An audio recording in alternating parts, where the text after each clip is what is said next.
Tu rentres des cours, complètement crevé, tu poses ton sac, tu regardes ton bureau, et là ton cerveau te dit non. Tu te dis allez, je vais juste me détendre 30 minutes avant de me mettre au boulot. Du coup tu prends ton téléphone, tu te mets à scroller un peu, et 2 heures plus tard, t'as toujours rien fait. Et maintenant tu culpabilises à mort. Et le truc, c'est que tu te bats contre un ennemi invisible. Parce qu'entre 19h et 3h du matin, c'est la zone morte de ton cerveau. Ton cortex préfrontal, donc la zone qui gère la concentration, tourne à 40% de ses capacités. C'est pas de la flemme, c'est de la biologie. Et surtout, le truc, c'est que personne t'a jamais appris à faire avec cette biologie-là et réviser quand ton cerveau est en mode off. Parce qu'il existe des techniques solides pour réviser efficacement, même en étant épuisé, sans trop forcer et en terminant tes soirées satisfait de ton travail. Alors aujourd'hui, je vais te montrer 9 techniques ultra concrètes pour réviser le soir quand t'es crevé, des techniques dont quasiment personne ne parle, et on commence maintenant.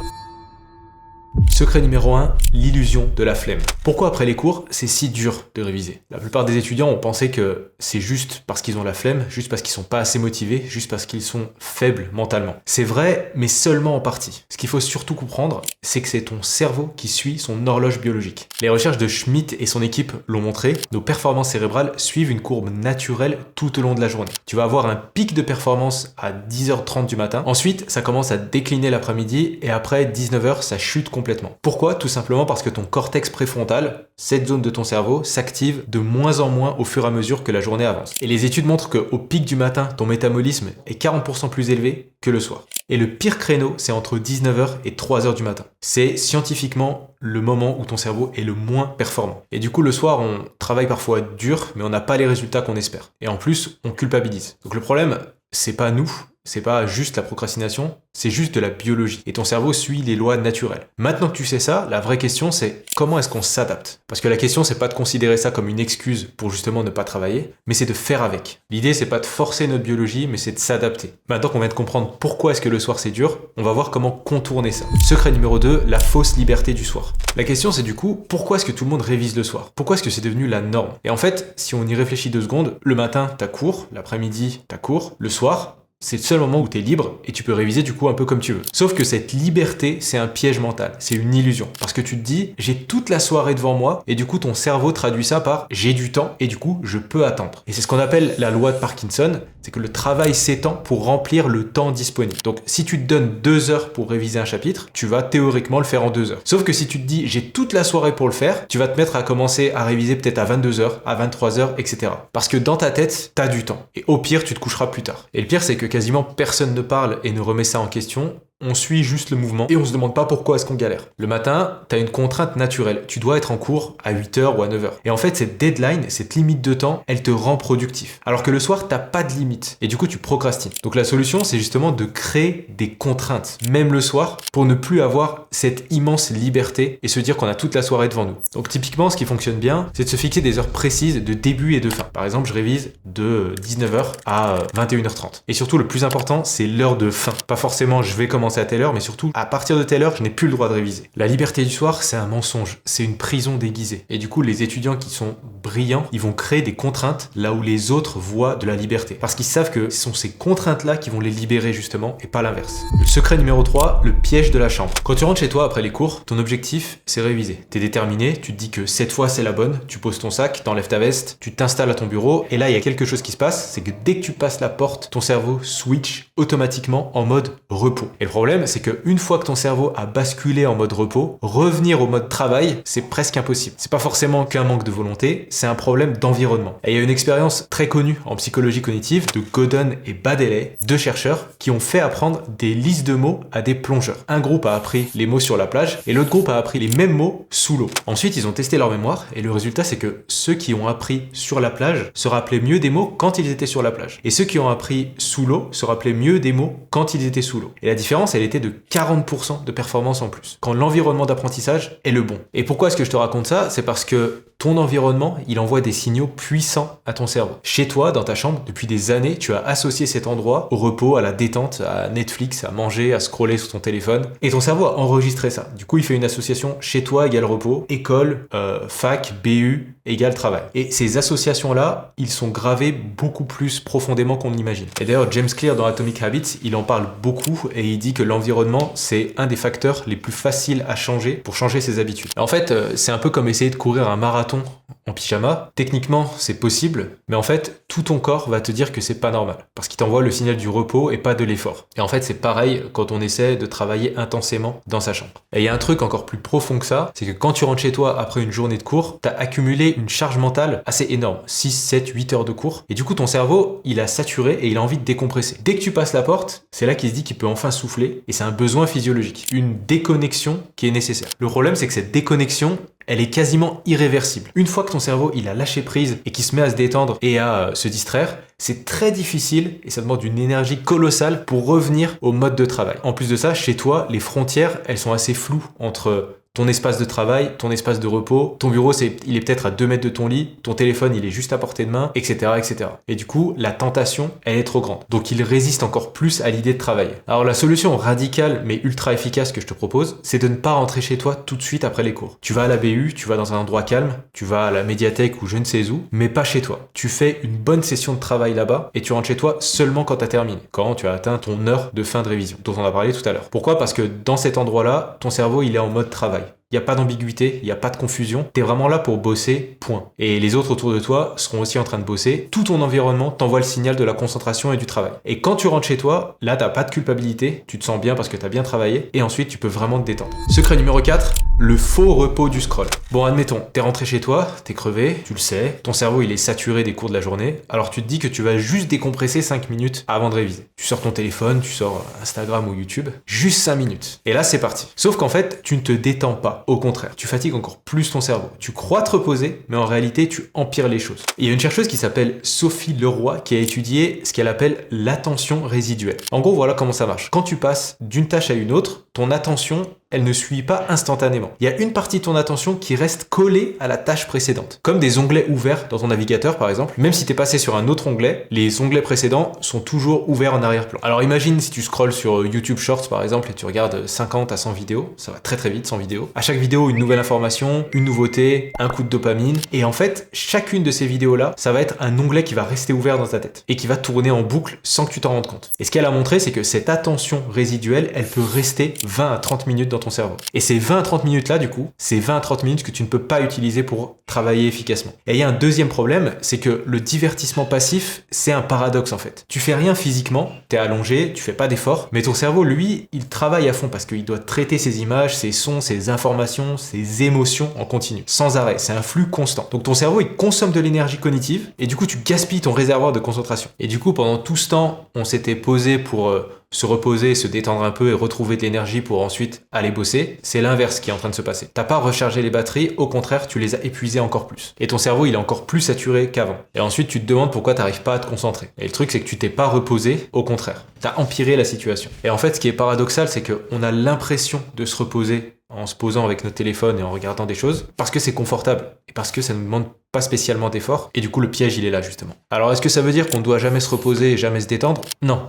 Mais c'est quoi la vraie détente ? Un vrai repos pour ton cerveau, une vraie détente, c'est une activité qui va pas stimuler ton cerveau, qui va pas le distraire, qui ne lui demande rien, mais qui le laisse respirer avec une bonne vitesse. Par exemple, lire un livre papier, pas un article sur ton téléphone, un vrai livre, physique. Pourquoi ? Parce que la lecture papier, elle est lente, elle est linéaire, elle est apaisante, il n'y a pas de notification, il n'y a pas de distraction. Ton cerveau suit une seule histoire, un seul fil, et ça c'est reposant. Marcher dehors, donc sans avoir un podcast dans les oreilles, juste marcher. Regarder autour de toi, respirer. Ton cerveau entre en mode diffus, et en fait il se met à traiter les informations de la journée tranquillement. Il digère ce qui s'est passé dans la journée, et ça c'est reposant. Il récupère à ce moment-là. Écrire dans un journal, écrire à la main, vider ton cerveau, vider tes idées, tes pensées, tes frustrations, ce que t'as fait aujourd'hui, etc. Tout ça, ça permet de libérer le cerveau et du coup de le recharger. Donc se détendre par exemple avec une douche chaude ou un bain chaud, ça aussi ça marche très bien. Donc il n'y a pas de stimulation, c'est juste de la chaleur, calme et du vrai repos. Secret numéro 5, le carburant du cerveau. Ton cerveau c'est 2% de ton poids corporel,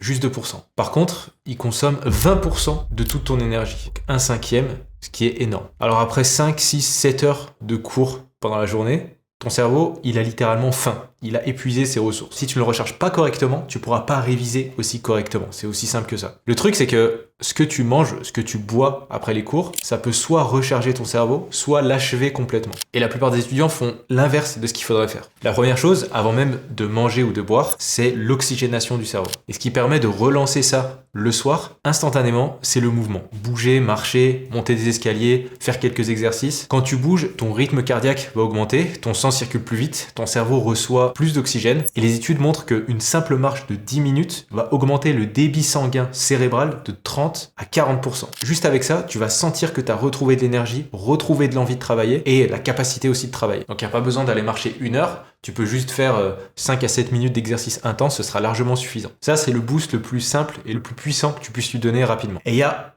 plus fort encore que ça, c'est que quand tu bouges, ton cerveau libère une protéine qui s'appelle la BDNF. C'est littéralement, on va dire, de l'engrais pour ton cerveau. En fait, cette protéine, elle aide les neurones à grandir, à se connecter et à se renforcer. Elle améliore ta mémoire, ta capacité d'apprentissage, ta concentration. Et en fait, le BDNF, tu le produis en bougeant. Donc, il n'y a pas besoin de courir un marathon, il n'y a pas besoin de faire 2 heures de sport. Juste, comme on l'a dit, 5 à 10 minutes d'exercice intense ou juste de marche, c'est suffisant. Mais n'importe quoi pour faire battre ton cœur un peu plus fort. Et là, tu mets ton cerveau dans de bonnes conditions pour te remettre au travail plus tard. C'est exactement comme brancher ton téléphone avec un chargeur rapide. Tu vas retrouver assez vite 20, 30, 40% de batterie. Alors pour ce qui est de la nourriture et de la boisson, parce que là, il y a aussi un gros piège, c'est qu'il y a beaucoup d'étudiants qui, quand ils rentrent chez eux, étant donné que leur cerveau leur réclame de l'énergie, ce qu'ils font, c'est qu'ils se disent « j'ai besoin d'un coup de boost ». Et du coup, ils vont prendre un café, ils vont prendre un Red Bull, un Monster, un Coca, bref, quelque chose d'un peu fort. Ils vont vider les placards des bonbons, des gâteaux, des chocolats, ce genre de choses, pour se donner un coup de fouet assez immédiat. Et le truc, c'est que pendant quelques minutes, ça marche en fait. Tu te sens mieux, tu te sens plus éveillé, plus énergique, parce que ton cerveau, il reçoit un shoot de sucre ou de caféine.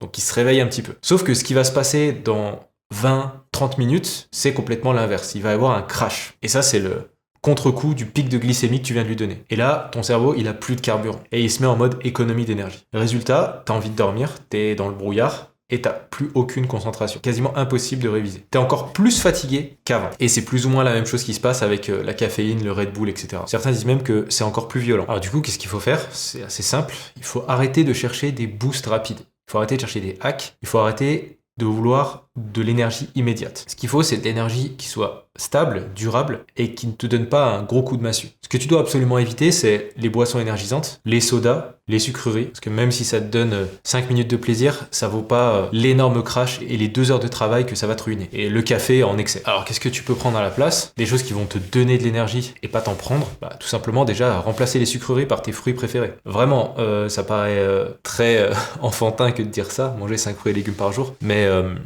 remplacer des sucreries par des fruits, c'est peut-être une des meilleures décisions que tu peux prendre pour ta vie de manière générale et pour tes études en particulier. Parce qu'en fait, tu n'auras plus ces crashs et ces contre-coups des pics de glycémie que les sucreries t'apportent. Et remplacer les boissons sucrées par de l'eau ou au minimum des boissons sans sucre. Au moins, tu vas limiter la casse avec ça. Et surtout, beaucoup t'hydrater. On ne se rend pas compte à quel point le cerveau a besoin d'eau pour travailler correctement. Il faut que tu bois tout au long de la journée, quand tu as soif, quand tu n'as pas soif, etc. Et l'idée, c'est pas de te priver, c'est juste de remplacer des choses qui vont ruiner tes soirées à des choses qui te plaisent quand même et surtout qui vont t'aider dans tes objectifs. Secret numéro 6, l'inversion temporelle. Quand tu rentres chez toi pour réviser le soir, en général, qu'est-ce que tu te dis? Je vais commencer à réviser à 18h. Non, en fait, je vais commencer à 20h. Non, peut-être que je vais commencer à bosser à 21h. Donc en fait, tu penses toujours en termes de début, du point de départ de tes révisions, mais jamais de la fin, jamais de limite. Et c'est exactement pour ça que tes révisions, elles s'éternisent. Que tu commences à 18h et qu'à minuit, t'es encore là, moitié concentré et complètement crevé. Ce que les excellents étudiants font différemment, ils se demandent pas que à quelle heure ils vont commencer, mais surtout à quelle heure ils vont terminer. Et ça change tout. Il y a un phénomène psychologique puissant qu'on appelle l'effet de rareté temporelle.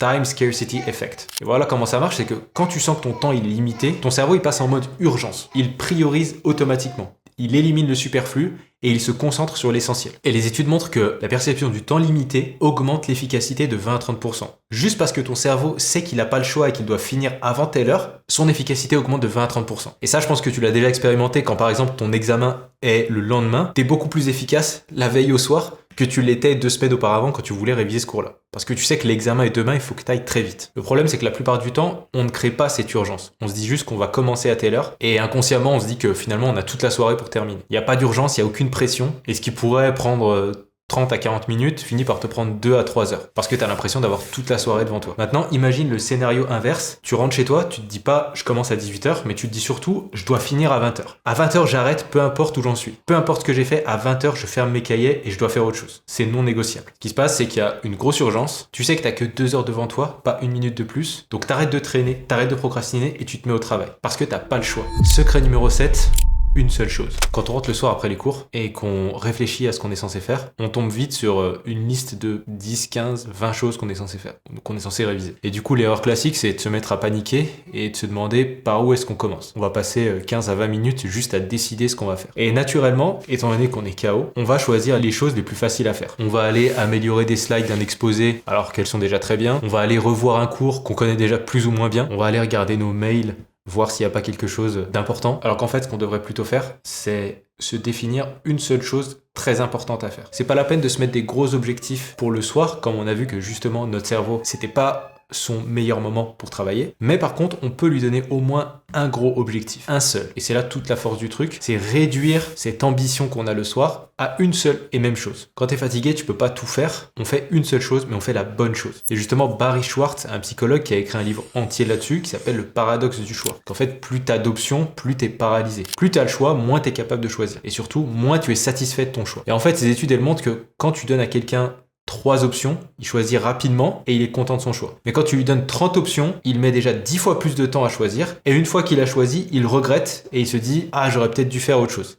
Et du coup, il est jamais satisfait. C'est exactement ce qui se passe avec ta to-do list, c'est que tu as 15 choses à faire et tu te demandes laquelle est-ce que tu dois faire en premier, tu te mets à comparer, à hésiter, à procrastiner et en fait, pendant ce temps d'hésitation, tu fais rien. La solution, c'est de réduire à une seule chose, éliminer le choix en fait. Et de te poser cette question, c'est de te dire si ce soir, je pouvais faire une seule chose mais qui me rendrait vraiment satisfait de mon travail, ce serait laquelle? Ça, c'est ce que j'appelle souvent la technique du highlight. Et tu vas voir que quand tu utilises cette technique-là, que tu réduis à une seule chose, à ton gros morceau du soir, la chose que tu n'as pas envie de faire, mais qui va vraiment te rendre satisfait de ta soirée, tu vas voir que tu seras capable de la choisir très rapidement dans ta liste. C'est vraiment la tâche qui aura le plus d'impact. Et tu te concentres que sur celle-là. Et ce que je remarque avec beaucoup d'étudiants, c'est qu'ils se fixent trop d'objectifs pour un temps qui est trop limité. Et du coup, au final, ils n'atteignent aucun de ces objectifs-là. Donc par exemple, ils se disent que ce soir, je vais réviser ces 3 cours-là. Mais en fait, c'est beaucoup trop. C'est 3 gros cours, c'est 3 cours complexes. Et du coup, à la fin, ils ont peut-être par exemple bien avancé sur le premier, un petit peu sur le deuxième, mais pas du tout sur le troisième. Et du coup, ils sont déçus de leur soirée. Alors que ce qu'il faudrait plutôt faire, c'est réduire à une seule tâche ce que tu veux vraiment faire pendant ta soirée. Et quand cette tâche-là est réussie, rien ne t'empêche d'en faire une autre. Mais au moins, tu sais que ton objectif, c'était surtout cette tâche-là. Le reste, c'était optionnel, c'était du bonus. Et là, l'état d'esprit change et la satisfaction que tu as pour ton travail est complètement différente. Secret numéro 8, activer le mode endurance. Quand tu es déjà fatigué, que tu as déjà eu une longue journée, réviser pendant 2 heures d'affilée, c'est mission impossible quasiment. Tu t'installes, tu vas ouvrir ton cours et au bout de 10 minutes, tu es déjà ailleurs. Tu penses à autre chose, tu regardes ton téléphone, etc. Tu te mets à lire la même phrase 3 fois, mais il n'y a rien qui rentre. Et le truc, c'est qu'il n'y a personne qui te demande de réviser plusieurs heures d'affilée. Surtout pas le soir quand tu es déjà crevé. En fait, quand tu révises pendant plusieurs heures d'affilée, ton cerveau va se vider progressivement comme une batterie. Et au bout d'un moment, il n'y aura plus d'énergie pour se concentrer. Et du coup, il va se mettre à chercher du carburant, à chercher de la dopamine, et il est prêt à faire n'importe quoi, sauf travailler et sauf se concentrer. Et c'est pour ça qu'essayer de réviser pendant trop longtemps sans pause, c'est se tirer une balle dans le pied parce que au bout d'un moment, ton cerveau va te lâcher. Et surtout, quand il va te lâcher complètement, c'est-à-dire que tu seras pas en mesure de le remettre au travail. Et du coup, tu vas te retrouver devant ton cours physiquement présent, mais mentalement absent. Et là, tu pourras passer des heures et des heures, mais ce sera pas du tout productif. Et c'est pour ça que ce qui fonctionne très bien, c'est travailler par petites sessions de travail. Donc 20 minutes, 25 minutes, pas plus. La méthode Pomodoro qui est très célèbre pour ça, elle est encore plus pertinente le soir quand t'es crevé. Donc tu travailles 25 minutes, voire 20 minutes, et ensuite tu prends 5 minutes de vraie pause. Ensuite tu reprends 20 minutes, 5 minutes, etc. Et ce dont tu vas te rendre compte, c'est qu'à la fin de chacune des sessions de 20-25 minutes, t'auras une satisfaction, t'auras un shot de dopamine parce que t'as accompli ces 20 minutes de concentration. Et du coup, tu vas avoir encore plus envie de retourner bosser parce que là tu viens d'accomplir quelque chose, et comme on le sait, une victoire, une récompense, c'est quelque chose d'addictif. Donc l'idée, c'est pas de réviser en mode zombie pendant 2 heures, mais l'idée, c'est de réviser 20 minutes en étant vraiment concentré concentré, ensuite revenir 20 minutes vraiment concentré, etc., etc. Et ça vaut 10 fois plus qu'une longue session de travail avec une concentration molle. Et du coup, il y a cette fausse idée de penser qu'en fait, il faut tenir longtemps, il faut réviser longtemps. C'est une erreur de se mettre cet objectif, surtout le soir. Et d'ailleurs, si tu veux vraiment maîtriser la concentration et ton état mental avant chaque session de travail, j'ai fait une vidéo complète sur mon système.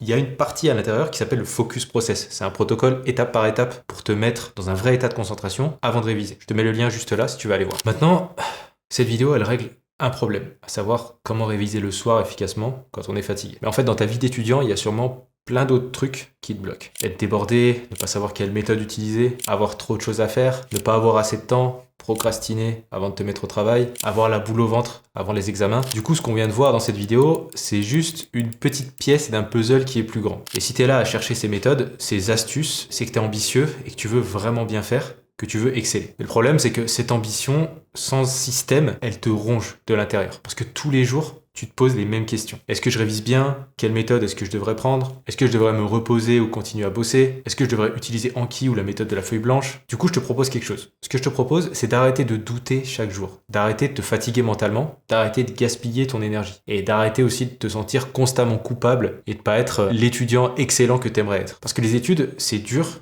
Les études, c'est difficile. Et le problème, c'est que tu es livré à toi-même. Alors ce que je te propose, c'est un cadre pour ne plus être seul, pour être entouré, encadré et serein, pour savoir exactement quoi faire, quand le faire et comment le faire. Et pour que tu puisses te sentir épanoui dans tes études et briller, sans culpabiliser, sans te poser 50 questions chaque jour pour savoir si tu fais bien ou si tu fais mal. Et je vais être honnête, la différence entre les étudiants qui progressent vraiment et les autres, c'est pas juste de connaître les bonnes méthodes. Ton objectif, c'est pas d'être comme la majorité des étudiants qui vont regarder cette vidéo, trouver ça intéressant, mais qui reviennent à leurs mauvaises habitudes 3 jours après. Exactement comme la différence entre avoir un abonnement à la salle de sport et avoir un physique. L'idée, c'est pas juste de connaître les secrets des bons étudiants, c'est d'en devenir un. Ça fait plus de 4 ans que j'accompagne des centaines d'étudiants à mettre en place un système pour leurs études. Et si tu veux, j'ai condensé tout ça dans une vidéo de 10 minutes. Je te mets le lien sous cette vidéo dans laquelle je t'explique tout. Donc si tu veux vraiment prendre tes études au sérieux, je te retrouve de l'autre côté et je te dis à plus tard.